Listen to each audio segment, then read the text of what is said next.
as to whether an employment is regular or not is determined neither by the employment contract nor by the nomenclature given to it by the employer, but by the nature of the job.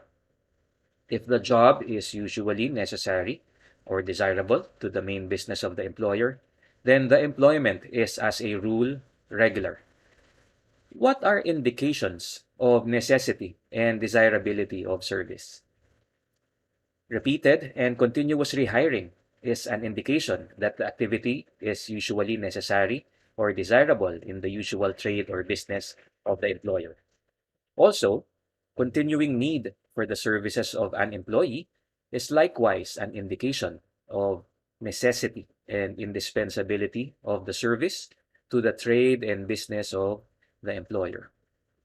An illustrative case for this is Pure Foods Corporation versus NLRC.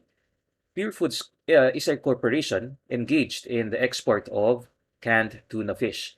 It has a tuna cannery plant, which is manned mainly by employees with 5-month employment contracts. These employees performed the task of receiving, skinning, loining, packing, and casing up of tuna fish. Upon expiration of the 5-month contract, the said employees were dismissed and replaced with another set of employees on a 5-month contract. Thus, affected employees questioned the validity of the termination on the ground that they held regular employment and therefore cannot be dismissed without just cause.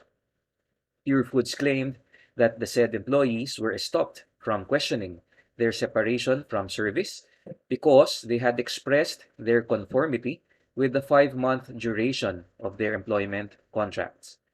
Did the employees hold regular employment?